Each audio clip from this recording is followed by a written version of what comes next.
मंडळी, श्रीमंतांना रोग झाला की ते औषध गोळ्या खातात, पण गरिबांना मात्र रोग खातो, कारण त्यांच्याकडे पैसे नसतात। सामान्य कुटुंबातील व्यक्तींना उपचारासाठी मदत हवी आहे असं आवाहन करणारे कितीतरी मेसेज सोशल मीडियावर फिरत असतात।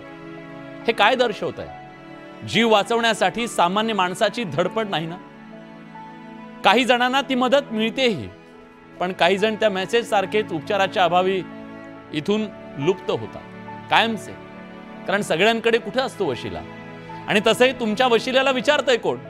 अरे, जिथं सत्ताधारी आमदाराच्या पीएच्या पत्नीला पैशाअभावी जीव सोडावा लागतो, इथं सामान्य माणसाच्या त्या वशिल्याला भीक घालतंय कोण?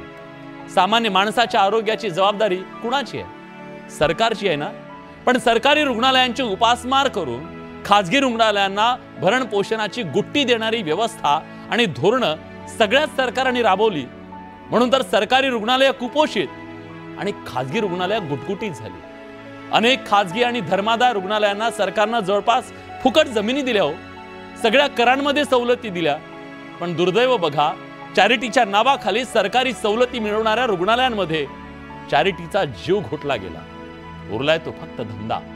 त्यामुळे सामान्य माणूस चांगल्या उपचारापासून कोसो दूर आहे। डॉक्टरांना देव आणि रुग्णालयांना मंदिराचा आपण कितीही भावनिक दर्जा दिला तरी भावना शून्य धंदेवाईकांच्या लेखी रुग्ण हा गिराईकच असेल तर पैशाअभावी तो देवाच्या दारात मरून पडणारच ना।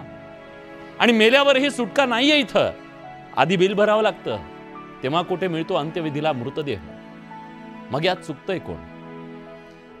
या सगळ्या प्रश्नांची उत्तरं तर शोधावी लागतील। सेवा करणारे सगळे असेच आहेत असं नाहीये, सेवा करणारे सुद्धा 4-2 आहेत की, ज्यांच्या औदार्यावर पुण्यावर अनेकांचे धंदे सुरू आहेत। आणि डॉक्टरांचं देवपण सुद्धा त्याच चांगल्या 4 माणसांवर टिकून आहे। मित्र, चर्चा करूया, पण बघूया का हा मुद्दा चर्चेला आणला। खास रिपोर्ट।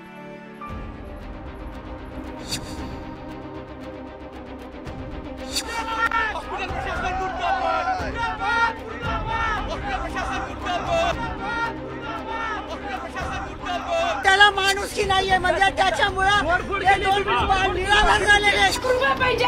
अरे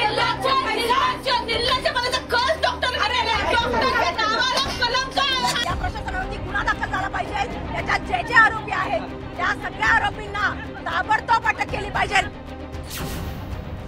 दीनानाथ हॉस्पिटलच्या दारात डॉक्टरांवर फेकलेले हे चिल्लर पैसे, हॉस्पिटल व्यवस्थापनाच्या चिल्लरगिरीला सामान्य माणसांवर दिलेली सणसणीत चपराक।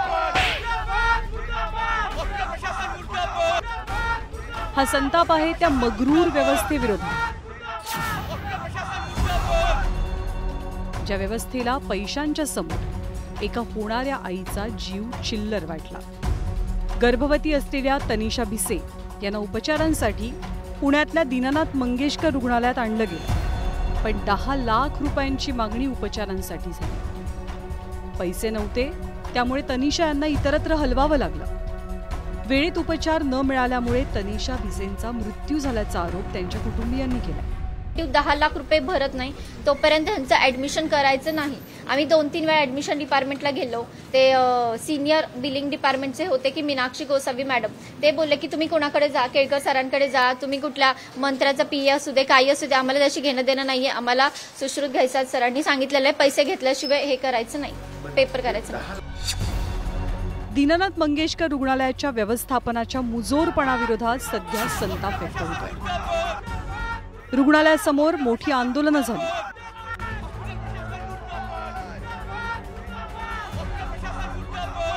सोबतच रुग्णालयाच्या पाठीवर काळं फासत लोकांनी आपल्या भावना व्यक्त केल्या।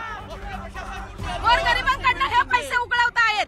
जर यांना धर्मदायनी ही हॉस्पिटल दिलेली आहेत तर गोरगरिबांसाठी हे त्यांना त्याची फॅसिलिटी घेऊन देत नाहीयेत।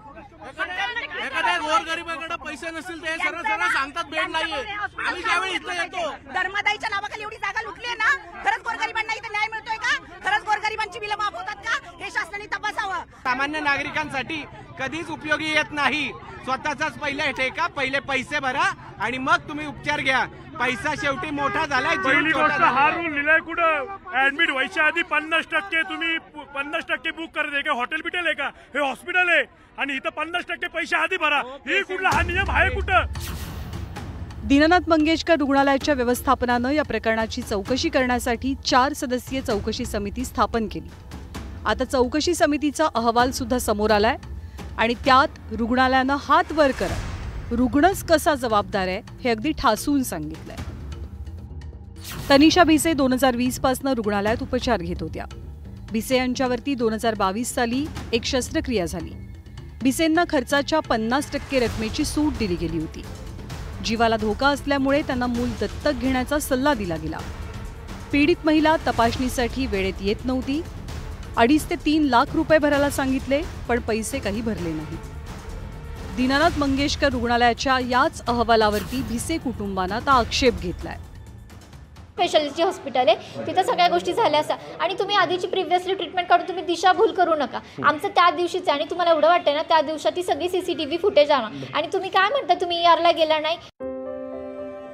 डॉक्टरांना देव मानणारी आपली संस्कृती, पण याच देवाच्या दारात पैशांच्या अभावी एका माऊलीला आपला जीव सोडावा लागला. त्यात 2 बाळं जन्मतः पोरकी झाली. एका पतीनं आपली पत्नी आणि कुटुंबानं आधार गमावला.